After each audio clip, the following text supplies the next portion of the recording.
Hello everyone, I welcome you all on my channel Rabia Teaches Statistics. This channel is dedicated to my statistics teacher, respected Ma'am Sadia Naseem, who recently passed away unexpectedly.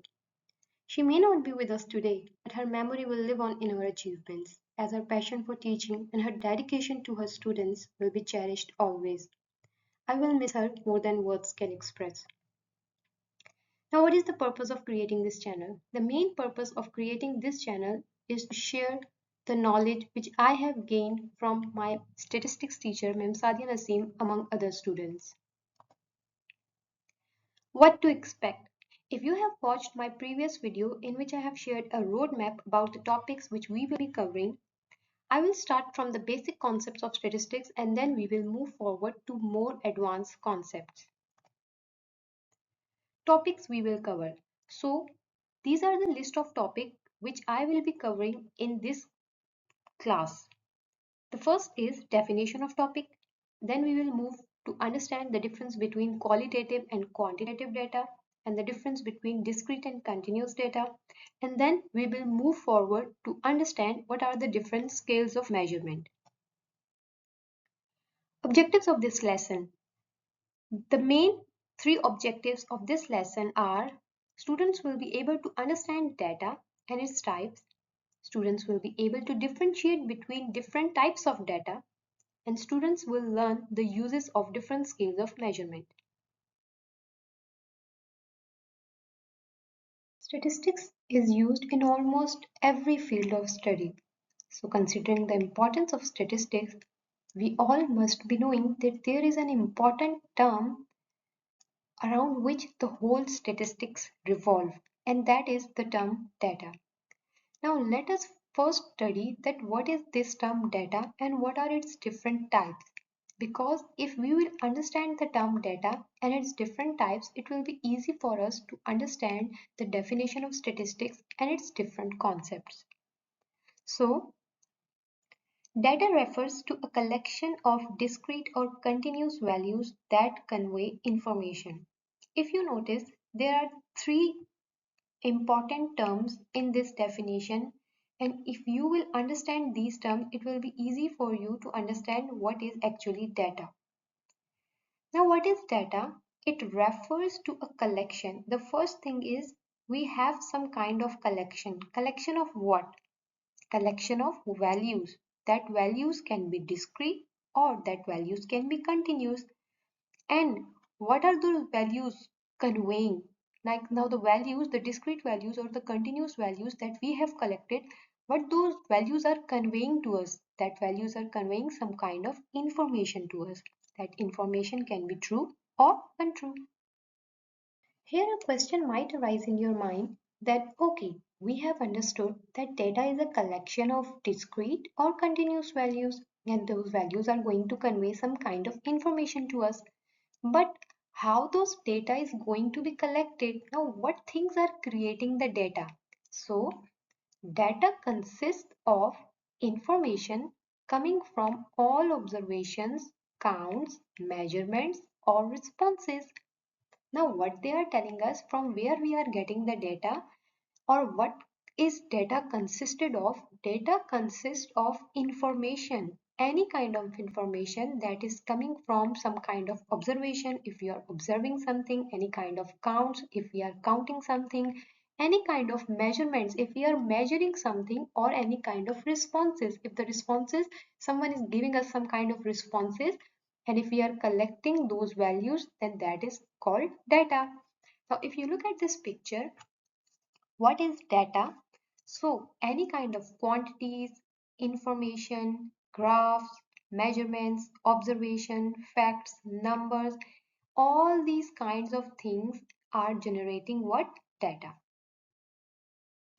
Now that we have studied about the definition of data and the different kinds of things which generate data, now it's time for us to study the different types of data. Let us jump into this flowchart and see what are the different types of data.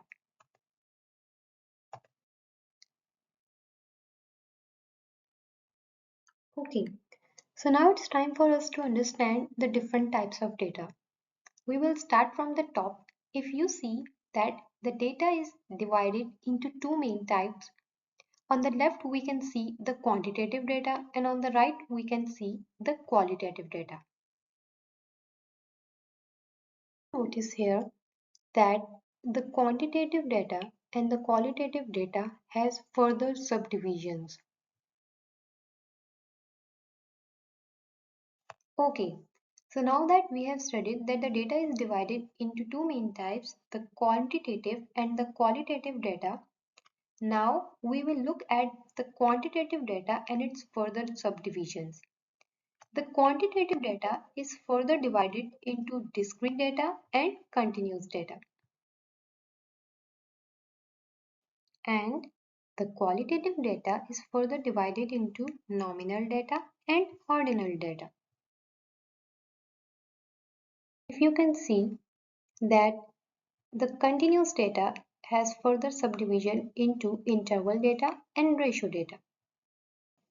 Okay, so now it's time for us to deeply study what are those different types of data. We will start with the quantitative data. It is made with instruments such as rulers, beakers, balances, measuring spoons, and thermometer. These results are measurable, means numbers. Now, what this definition of quantitative data is telling to us? The data which we are collecting by using some kind of instruments such as rulers, beakers, balances, measuring spoons, and thermometer, or any kind of instruments that we are using to collect the data in the form of numbers comes under the category of quantitative data, where on the other side, qualitative data, this type of data use your senses to observe the result. It includes words, objects, pictures, observation, and symbols. Now there is a clear difference between quantitative data and qualitative data. Here the word quantitative is representing the quantity of the data. The quantity in the form of what? The quantity in the form of numbers. And how those numbers are being collected? The numbers are being collected when we are measuring something to collect the data. Here, on the other side, in qualitative data, we are dealing with the quality of the data. We are using our senses to tell that this picture or this object or this symbol or this word is telling something good or telling something bad. It smells nice or it smells bad. It tastes good or it tastes bad. It tastes bad. Now the volume or the noise is loud or it is not. We can touch something and say that it's hot or it's cold. We can see something near or far and many things like that. So the main difference between quantitative data and the qualitative data is in quantitative data we are dealing with numbers, whereas in qualitative data we are dealing with the qualitative part of the data. Now, if you remember the flow chart, the data was divided into quantitative data and qualitative data. In this slide, we will be studying about the two subdivisions of quantitative data, and those are discrete data and continuous data. First, we will study about discrete data. Discrete data is countable and has distinct or separate values. Examples are number of cars on a road, number of bicycles in a shop, number of books on a shelf. Whereas on the other hand, continuous data is measurable and has any value within a range.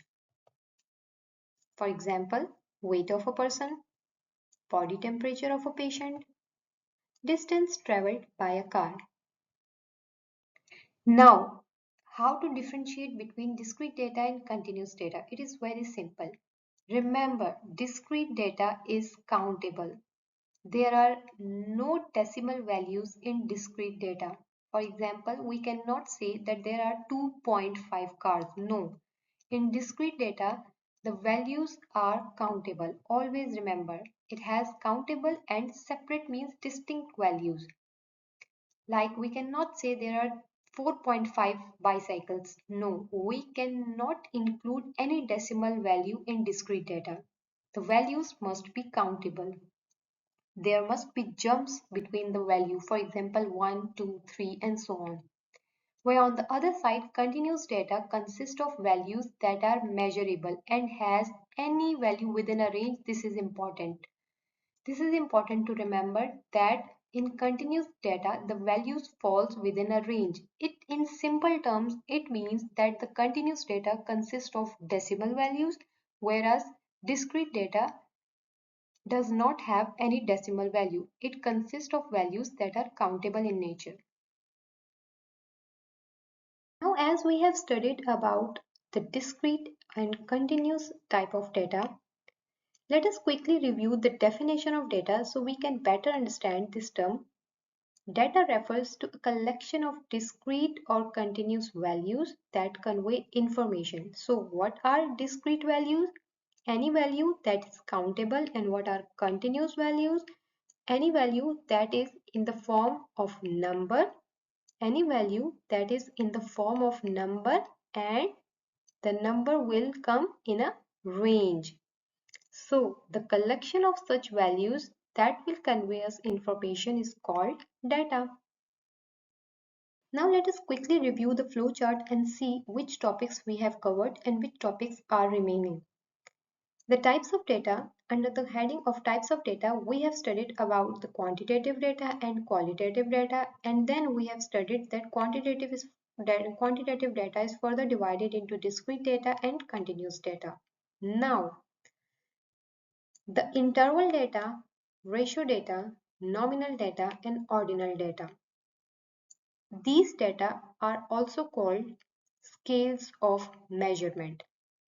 We will be studying about the scales of measurement in detail, but here you need to understand that qualitative data is further divided into nominal data and ordinal data, whereas continuous data is further divided into interval data and ratio data.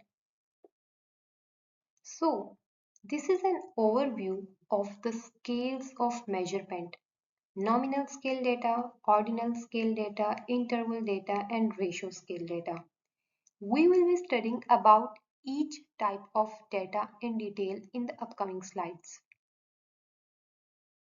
In this section, we will start studying about the different scales of measurement. We will start with the nominal scale data. Just a quick review that qualitative data is further divided into nominal data and ordinal data. Nominal scale data includes variables that are qualitative or categorical in nature. Order of the data does not matter. Examples are colors, labels, gender, transport, smartphones, etc. Now, there are two important points to remember about the nominal scale data. The first is the nominal scale data includes variables that are qualitative. Any data that has some kind of quality in it comes under the category of nominal data. Secondly, order of the data does not matter. These are the two important things that you should remember to differentiate nominal scale data from the ordinal scale data. Okay, now let us understand nominal scale data with the help of an example. Suppose I have these four colors. So in the first sentence, as it is said that it includes variables that are qualitative or categorical in nature. So it is clearly visible that blue, green, yellow and red are some kind of quality or some kind of colors. There is no numerical value attached to these colors. Now what if I write 1, 2, 3 and 4? I have assigned 1 to blue, 2 to green, 3 to yellow and 4 to red.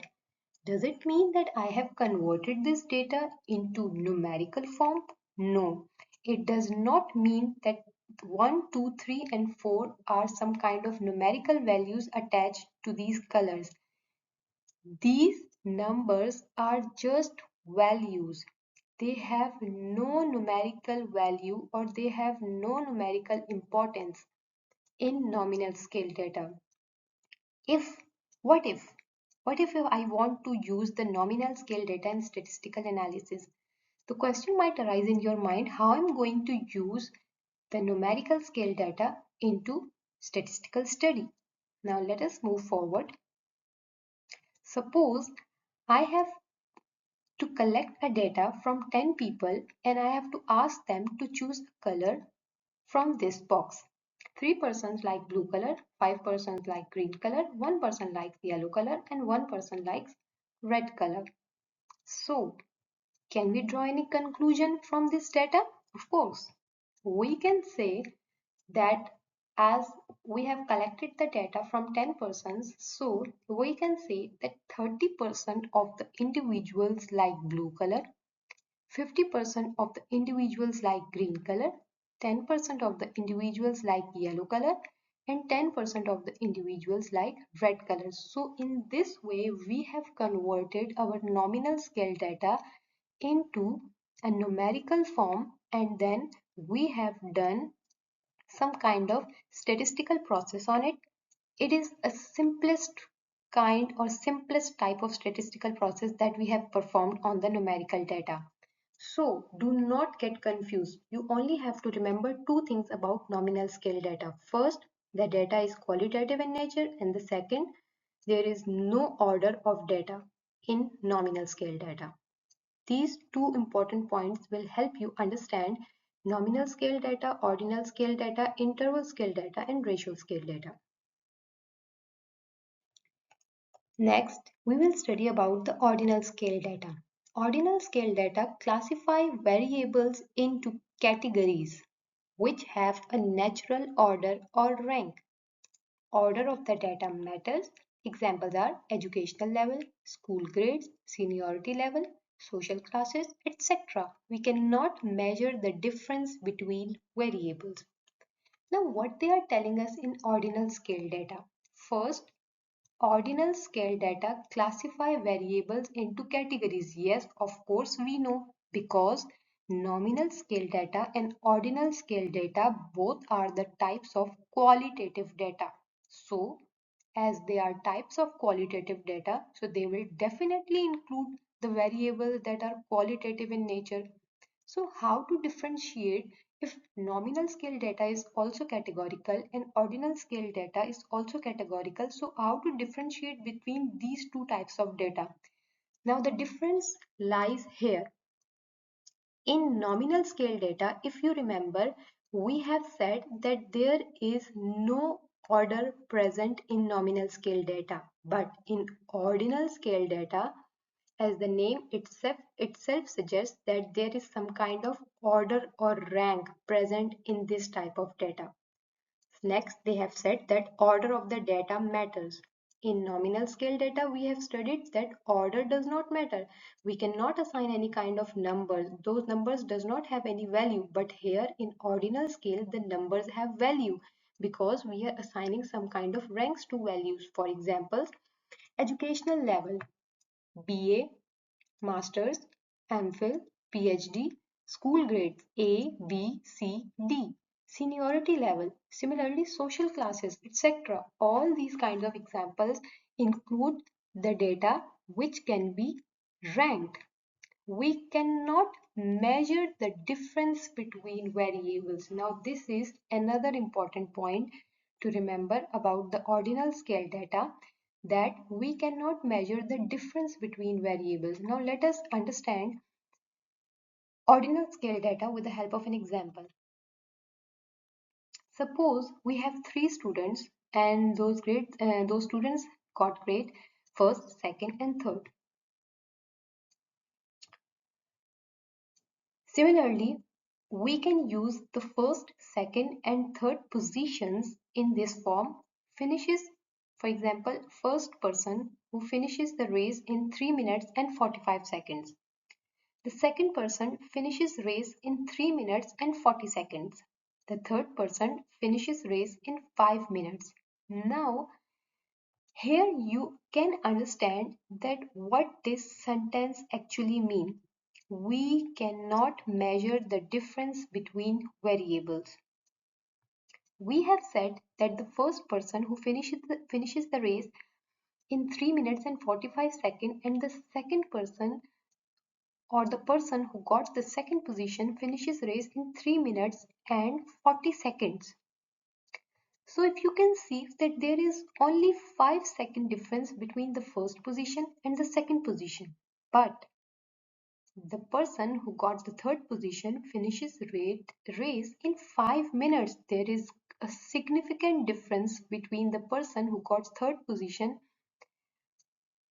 and there is an insignificant difference between the time of the person who got first and second position. So this clearly states that if we are giving some kind of order or rank to some variable, it does not mean that the difference between two variables are going to be same. No, we cannot measure the difference between variables. What is important about the ordinal scale data? The important point to remember about the ordinal scale data is, first, it contains values that are categorical in nature. Categorical in nature, this is the same as we have studied in nominal scale data. But what is the difference? The difference lies here. Ordinal scale data give importance to order of the data. And another important point to remember about the ordinal scale data that we cannot measure the difference between variables. For example, look at these grades: excellent, good, and satisfactory. Now, what you can understand from excellent, good, and satisfactory? If we say that the person who got excellent grade is positioned at first and the person who got good grade is positioned second and the person who got satisfactory grade is positioned third. Now, can you see that the first position and the second position and the third position has the same difference? No, we cannot say that the difference between first and second position holder is same as the difference between third and first position holder. So, we cannot measure the difference between variables. Okay, so now it's time to start the next scale of measurement, and that is interval data. If you remember, interval data and ratio scale data comes under the category of continuous data. Now, what is interval data? Interval data is measured along a numerical scale that has equal intervals between adjacent values. Now, what is interval data? It is measured along a numerical scale. Do not get confused that what is a numerical scale. If you remember the definition of continuous data, what we have studied about continuous data, we have studied that continuous data is in the form of numbers. Why? Because we are using some kind of instruments to measure the values of that data. So when we are using some kind of instruments to measure something and we are generating some kind of data, then those values are in the form of numbers or in numerical form. And that has equal intervals between adjacent values. Equal intervals between adjacent values mean the difference between 30 degrees Celsius and 60 degrees Celsius is same as the difference between 60 degrees Celsius and 90 degrees Celsius. If you look here, 30 degrees Celsius minus 60 degrees Celsius is equal to, if I correct here, is equal to minus 30 degrees, and 60 degrees Celsius minus 90 degrees Celsius is also equal to minus 30 degrees. So, the intervals between adjacent values are same. Yes, we can see here. The next one is order of the data matters. Yes, order of the data matters because 30 comes after 20 and 60 comes after 30 and 90 comes after 60. So there is a specific kind of order in which we can write the values.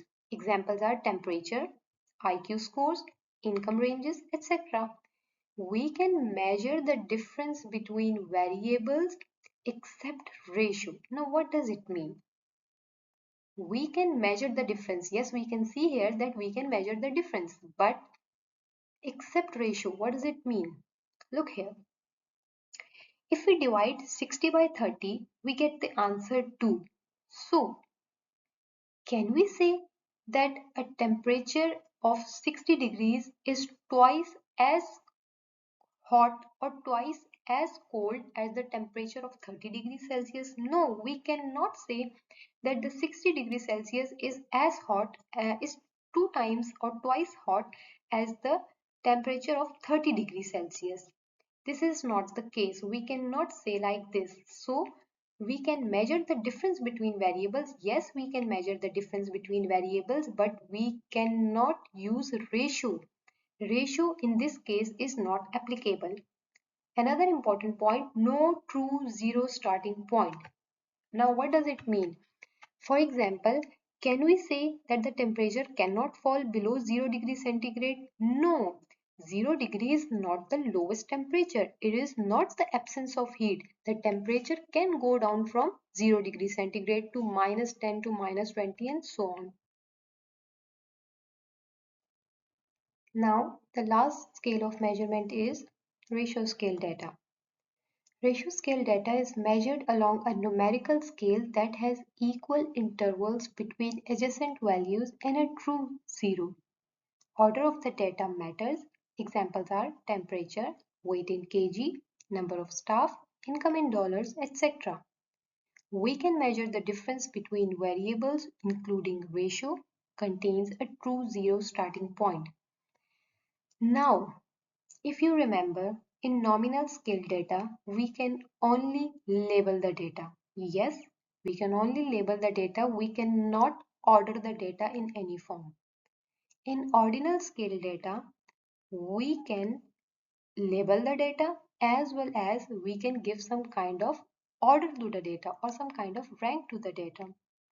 In interval scale data, we have studied that yes, we can label the data. Not only we are labeling the data, but we are having some kind of order in the data, and along with the order, what we can do, we can measure the difference between the two values. Here in ratio scale data, what they are telling us that the ratio scale data contains the values that has equal intervals between them, and also it has a true zero, one more point added in the ratio scale data. Yes, order of the data matters. Examples are temperature. We have again added temperature in the ratio scale data. Why? Because temperature about temperature, we have studied that we can measure the difference in temperature. Yes, we can measure the difference in temperature. That is why we have written temperature as an example in ratio scale data. Weight in kg, yes, we can measure the difference between 10 kg to 30 kgs and 30 kgs and 60 kgs. Number of staff, yes, we can measure the difference between the number of staff. How? Like there are 10 staff members and 20 staff members and 30 staff members. So there is a difference between 20 minus 10 is equal to 10. Similarly, income in dollars. We can measure the difference between variables as I've explained above contains a true zero starting point. Now this is the important point in ratio scale data. What does a true zero starting point means? I have also explained this point in the previous slide. Here again I will explain it. Uh, Here this is 1, consider it 10. Now I have some values. I have arranged these values in ascending order, and let's say this is the lowest grade and this is the highest grade. So if we see that a student who got 30 and a student who got 90, so this student has got a marks that is 3 times greater than the marks of this student. So we will be right in saying this statement. In the case of temperature, which we have studied in previous slide, it was not right to say that the temperature of 60 degree is twice as hot as the temperature of 30 degree. But here in ratio scale data, we are able to use ratio. We are able to use ratio, and not only we are able to use ratio, we can say that the marks of this student is 3 times greater than the marks of this student. So this statement is completely fine in ratio scale data. Now that we have studied about the 4 types of data, let us quickly review these 4 types of data with the help of a chart so that we can better understand that what are the different scales of measurement. Now, the important point to consider over here is contains a true zero starting point, which means that we cannot say a student who did not give the test got -1 or -2 marks. We can say a student who did not give the test got 0 in a test. You cannot have a negative test score, or you cannot have negative staff members in an office, or you cannot say that my income is in negative numbers. So that is the reason ratio scale data contains a true zero starting point. The data that comes under this category will always start from 0. Okay, so look at this chart. In the first column, I have written labeled meaningful order, measurable difference, true zero starting point. If you remember that these are the only 4 things that we have studied in scales of measurement, that are nominal, ordinal, interval and ratio. Now we will go one by one from nominal to ordinal to interval and ratio, and we can understand that whether nominal scale data contains label or meaningful order or measurable difference or true zero starting point, or ordinal scale data contains all of these or contains some of these. So let us start studying. If you remember what we have studied about the nominal scale data, that in nominal scale data we can only label the values, for example gender, male or female, eye color. Okay, so we are only labeling the variable. We are labeling the variable as blue, green, red, hot and cold, male or female, sick or not sick. So we are not considering any kind of order. The labels which we have given to the variable has no order. Similarly, we cannot measure any kind of difference between the labels. And last, there is no true zero starting point in nominal scale data. So nominal scale data only contains what? Labels. In the ordinal scale data, we have studied that yes, we can label the data, and not only we can label the data, but the data has an order. Data has some kind of ranks because we are studying ordinal scale data. But we have studied that there is no such difference that we can measure in ordinal scale data. Similarly, there is no true zero starting point. Moving forward, in interval scale data, we have studied that yes, we can we can label the data. There is a meaningful order in the data, and we can also measure the difference, but there is no true zero starting point. Moving forward, in the ratio scale data, we can label the data as well as order the data. Also, we can measure the difference, and not only that, ratio scale data has a true zero starting point. So with this, we end our today's class, and I hope I am able to clarify the different concepts related to data and its different types to all of you. If you like this video, please share this video with others, and please subscribe to the channel and click the bell icon so that you get the notification of my upcoming video. Thanks for watching.